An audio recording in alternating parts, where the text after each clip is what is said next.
Friends, വണ്ടി urban ക്രൂസറാണ്. 2021 model വണ്ടിയാണ്.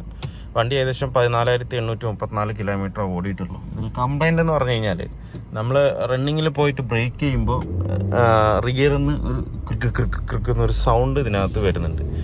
മാരുതിയുടെ എല്ലാ വണ്ടിക്കും ആ ഒരു കംപ്ലൈൻറ്റ് വരുന്നുണ്ട്. ആ മാരുതിയുടെ സെയിം എല്ലാ സാധനവും സെയിം തന്നെയാണ് ഈ അർബൻ ക്രൂസറിനും വരുന്നത്. എഞ്ചിനായിക്കോട്ടെ, ബാക്കി എന്നിട്ട് എംബ്ലം മാത്രം മാറിയിട്ടില്ല. ഞാൻ നോക്കിയിട്ട് കൊണ്ടിട്ട് ഇനിയിപ്പോൾ ഇതിൽ പല സാധനങ്ങൾ ചിലപ്പോൾ ടൊയോട്ടയുടെ തന്നെ ഉണ്ടാവും. പക്ഷേങ്കിൽ നമുക്ക് വിഷ്വലി കാണുന്ന ഭാഗമൊക്കെ മാരുതിയുടെ ഐറ്റം തന്നെ. എംബ്ലം വരുന്ന എല്ലാ ഭാഗങ്ങളിലും ടൊയോട്ട വന്നിട്ടുണ്ട്. ഈ ടൊയോട്ട എംബ്ലം വന്നിട്ടുണ്ട്. അപ്പോൾ ആ ബ്രീസ, എർട്ടിഗ, സ്വിഫ്റ്റ് അങ്ങനെയുള്ള വണ്ടിക്ക് വരുന്ന അതേ പ്രശ്നം തന്നെയാണ് ഇതിനും വന്നിരിക്കുന്നത്. ആ വണ്ടിക്കൊക്കെ എപ്പോഴും എല്ലാ വണ്ടിക്കും ഏകദേശം വണ്ടികൾക്കടക്കം ഈ ഒരു കംപ്ലൈൻറ്റ് നമുക്ക് കിട്ടാറുണ്ട്. കസ്റ്റമർ കംപ്ലൈൻ്റ് ആയിട്ട് വരാറുണ്ട്. ഏകദേശം ഒരു 20,000 ഉള്ളിൽ തന്നെ ചിലപ്പോൾ ബ്രേക്ക് ചെയ്യുമ്പോൾ ഒരു ബാക്ക് സൈഡിൽ നിന്ന് ഏറ്റവും എൻഡിലാവും നമ്മൾ ബ്രേക്ക് ചെയ്തിട്ട് നിൽക്കാനാകുമ്പോൾ ഒരു കിർക്കുന്നൊരു സൗണ്ട് എല്ലാത്തിനും വരാറുണ്ട്. അതേ ഒരു കംപ്ലൈൻറ്റ് തന്നെ ഇതിനകത്തും നമുക്ക് കിട്ടുന്നുണ്ട്. ഒരു നമ്മൾ ബ്രേക്ക് ഓട്ടിയിട്ട് എൻഡാകുമ്പോൾ ഒരു കിർക്ക് സൗണ്ട്. അത് ഓരോ വണ്ടികളിലും ഓരോരോ ടൈപ്പ് കംപ്ലൈൻ്റാണ് വരുന്നത്. ഓരോരോ കാര്യങ്ങൾ ചെയ്യുമ്പോഴാണ് മാറുന്നത്. നമ്മളിപ്പോൾ ഈ ഒരു ബ്രീസയ്ക്ക് നമ്മൾ ചെയ്തിട്ടുണ്ടെന്നുണ്ടെങ്കിൽ അതേ കംപ്ലൈൻറ്റിനെ വേറൊരു വണ്ടിക്ക് വന്നപ്പോൾ അതേ വർക്ക് തന്നെ അതിനകത്ത് ചെയ്താൽ ആ കംപ്ലൈൻറ്റ് സോൾവ് ആണെന്നില്ല. പലതിനും പല രീതിക്കാണ് വരുന്നത്. എന്താണെന്നൊരു പിടുത്തം കിട്ടില്ല. പക്ഷേ നമ്മൾ കംപ്ലൈൻറ്റ് സോൾവ് ചെയ്ത് കൊടുക്കുന്നുണ്ട്. ചിലതിൽ നമ്മുടെ ബ്രേക്ക് ഷൂവിൻ്റെ സ്പ്രിങ് കിറ്റ് ഉണ്ടല്ലോ, ആ സ്പ്രിങ് കിറ്റ് മാറിയാൽ ശരിയാകാറുണ്ട്. ചിലതിൽ ബ്രേക്ക് ഷൂ അഴിച്ചൊന്ന് ക്ലീൻ ചെയ്ത് സെറ്റ് ചെയ്ത് കഴിഞ്ഞാൽ ശരിയാവാറുണ്ട്. ചിലതിൽ ഇതൊന്നും ചെയ്തിട്ട് ശരിയായില്ലെങ്കിൽ ഡ്രം ഒന്ന് പോളിഷ് ചെയ്ത് ശരിയാവുന്നുണ്ട്. പിന്നെ ഹബിൽ കംപ്ലൈൻറ്റ് വരാറുണ്ട്. പിന്നെ ഈ അടുത്ത് തന്നെ ഈ കാര്യങ്ങളെല്ലാം ചെയ്ത് ഹബ്ബ് മാറി, ഡ്രം പോളിഷ് ചെയ്ത്, സ്പ്രിങ് കിറ്റ് മാറി, ബ്രേക്ക് ഷൂ മാറി, എന്നിട്ടും കംപ്ലൈൻറ്റ് ശരിയല്ല. ലാസ്റ്റ് വീൽ സിലിണ്ടർ മാറിയപ്പോൾ കംപ്ലൈൻറ്റ് കറക്റ്റായി.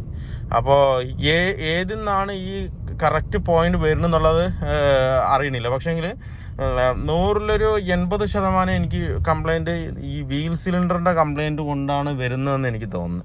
വീൽ സിലിണ്ടർ നമ്മൾ ബ്രേക്ക് ചെയ്യുമ്പോൾ വീൽ സിലിണ്ടർ കിടന്ന് അങ്ങോട്ടും ഇങ്ങോട്ടും നീങ്ങുക, അങ്ങനെ എന്തോ ഒരു ഫോൾട്ട് അതിനകത്ത്. പക്ഷേ അത് ക്ലാരിറ്റി ആയിട്ടൊരു ഐഡൻറ്റിഫിക്കേഷൻ എനിക്കിതുവരെ കിട്ടിയിട്ടില്ല. പക്ഷേ ഈ വീഡിയോ കാണുന്ന ആരെങ്കിലും മെക്കാനിക്കുമാരുണ്ടെന്നുണ്ടെങ്കിൽ അതിൻ്റെ ഒരു ക്ലാരിറ്റി കിട്ടിയിട്ടുണ്ടെങ്കിൽ ഒന്ന് കമൻറ്റ് ചെയ്യണം. അത് കറക്റ്റായിട്ട് അറിയാൻ വേണ്ടിയിട്ടാണ്.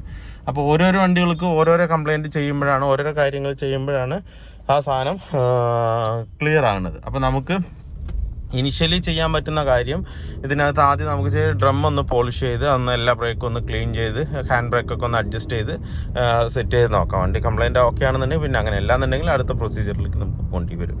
അപ്പോൾ ഓരോരോ വണ്ടിക്കും ഓരോരോ രീതിക്കാണ് ഈ ബ്രേക്ക് സൗണ്ട് കംപ്ലൈൻറ്റ്. പക്ഷേ മാരുതിയുടെ എല്ലാ വണ്ടിക്കും ഇപ്പോൾ വരുന്ന എല്ലാ വണ്ടിക്കും ഈ ഒരു ഫോൾട്ട് നമുക്ക് കിട്ടുന്നുണ്ട്, റെഗുലറായിട്ട് കിട്ടുന്നുണ്ട്.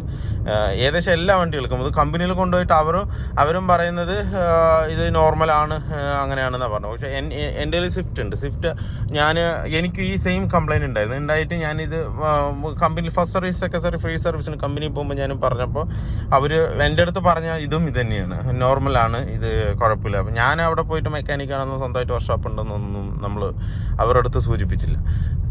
അവർ പറയണത് കേട്ട് നമ്മൾ വന്നതിന് ശേഷം നമ്മൾ വർക്ക്ഷോപ്പിൽ കൊണ്ടുവന്ന് നമ്മൾ ബ്രേക്ക് അഴിച്ച് ക്ലീൻ ചെയ്ത് ഡ്രം പോളിഷ് ചെയ്തിട്ടപ്പോൾ നമ്മുടെ വണ്ടിയിലെ കംപ്ലൈൻറ്റ് അത് കറക്റ്റായി.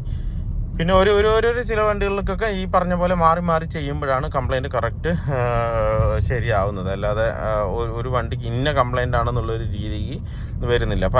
പല രീതിയിൽ ചെയ്ത് നോക്കും. സ്പ്രിങ് കിറ്റിൻ്റെ വരാൻ ചാൻസ് ഉണ്ട്. എന്ന് വെച്ച് കഴിഞ്ഞാൽ നമ്മൾ ബ്രേക്ക് ചവിട്ടി വെറുതെ നിർത്തിയിട്ട് ബ്രേക്ക് ചവിട്ടി വിടുമ്പോൾ തന്നെ കിർക്കുന്ന സൗണ്ട് വരുന്നത്. അപ്പോൾ നമ്മൾ അതിൻ്റെ ബ്രേക്ക് ഷൂവിൻ്റെ ഓട്ടോ അഡ്ജസ്റ്റാണ്, അതിലേക്ക് നോക്കും. അങ്ങനെ ഒരുപാട് കാര്യങ്ങൾ ചെയ്താലും ഓരോരോ വണ്ടികൾക്ക് ഓരോരോ രീതിക്കാണ് അതിനകത്ത് വരുന്നത്. നമുക്കിപ്പോൾ ഇതിലെന്തായാലും മറ്റേ ബ്രേക്ക് ഷൂ നമുക്ക് അഴിച്ച് ക്ലീൻ ചെയ്ത് ഡ്രമ്മൊന്ന് പോളിഷ് ചെയ്ത് കയറ്റി നോക്കാം. കംപ്ലൈൻറ്റ് ഒക്കെ ആണെന്നുണ്ടെങ്കിൽ അങ്ങനെ ഇവിടെ അല്ലാന്നുണ്ടെങ്കിൽ ഞാൻ അടുത്ത് എന്താണെന്നുള്ള കാര്യം ഞാൻ ഇതിനകത്ത് കറക്റ്റായിട്ട് തന്നെ പറഞ്ഞുതരാം. എന്താ വെച്ചാൽ 14,000 കിലോമീറ്റർ ആയതുകൊണ്ട് പാർട്സിന് വലിയ ഡാമേജ് ഒന്നും വരില്ല. പിന്നെ മറ്റേ ഫാക്ടറി ഡാമേജുകൾ എന്തെങ്കിലും കംപ്ലൈൻറ്റ് ഉണ്ടെന്നുണ്ടെങ്കിൽ ഈ ഒരു ഫോൾട്ട് വരില്ല. പക്ഷേ TIBയോ അങ്ങനെയൊന്നും ഇതിനകത്ത് വന്നിട്ടുമില്ല ഇതുവരെ. ഇല്ലെങ്കിൽ എന്തെങ്കിലും ഒരു ഫോൾട്ട് വന്നു കഴിഞ്ഞ് കഴിഞ്ഞാൽ കമ്പനിക്കാരൻ അതിനൊരു സൊല്യൂഷൻ കണ്ടുപിടിച്ച് വെച്ചിട്ട് അവർ തന്നെ ഇന്നൊരു സാധനം ചെയ്യണം എന്നുള്ള രീതിക്ക് പറയും. അത് ഇന്നേ വരെ ഇതിനകത്ത് വന്നിട്ടില്ല, നമുക്കറിവില്ല. അപ്പോൾ പിന്നെ എന്തായാലും നമുക്ക് സാധാരണ നമ്മൾ ചെയ്യുന്ന പോലെ തന്നെ, നമ്മുടെ പ്രൊസീജിയർ ചെയ്യുന്ന പോലെ തന്നെ ഇതിനകത്ത് നമുക്ക് ചെയ്യാം. എന്താ വെച്ച് കഴിഞ്ഞാൽ വണ്ടി 14,000 കിലോമീറ്ററേ ഓടിയിട്ടുള്ളൂ. ബാക്കി എന്താണെന്നുള്ളത് ഞാനൊന്ന് നോക്കിയിട്ട് ഞാൻ പറഞ്ഞുതരാം. അതിനകത്ത് അർബൻ ഗ്രീസിൻ്റെ വർക്ക് ഫുള്ളി കംപ്ലീറ്റ് ആയിട്ടുണ്ട്. ഇതിൽ ചെയ്ത് പറഞ്ഞ റിയർ ഡ്രമ്മ് നമ്മൾ അഴിച്ച് പോളിഷ് ചെയ്തു. അതുപോലെ തന്നെ ബ്രേക്ക് ഷോ എല്ലാം ക്ലീൻ ചെയ്ത് ഹാൻഡ് ബ്രേക്ക് അഡ്ജസ്റ്റ് ചെയ്തപ്പോൾ തന്നെ സൗണ്ട് പക്ക സോളിഡ് ആയിട്ടുണ്ട്. ഇപ്പോൾ സൗണ്ടോ കാര്യങ്ങളൊന്നുമില്ല, പക്ക നീറ്റായിട്ട് തന്നെ ഉണ്ട്. അപ്പോൾ വീഡിയോ എല്ലാവർക്കും ഇഷ്ടമാണ് ലൈക്ക് ചെയ്യുക, ഷെയർ ചെയ്യുക, അതുപോലെ തന്നെ സബ്സ്ക്രൈബ് ചെയ്യാതെ വീഡിയോ കാണുന്നെങ്കിലും സബ്സ്ക്രൈബ് ചെയ്ത് സപ്പോർട്ട് ചെയ്യുക. അപ്പോൾ മറ്റൊരു വീഡിയോയിലേക്ക് കാണുന്നവരെ എല്ലാവർക്കും ബൈ.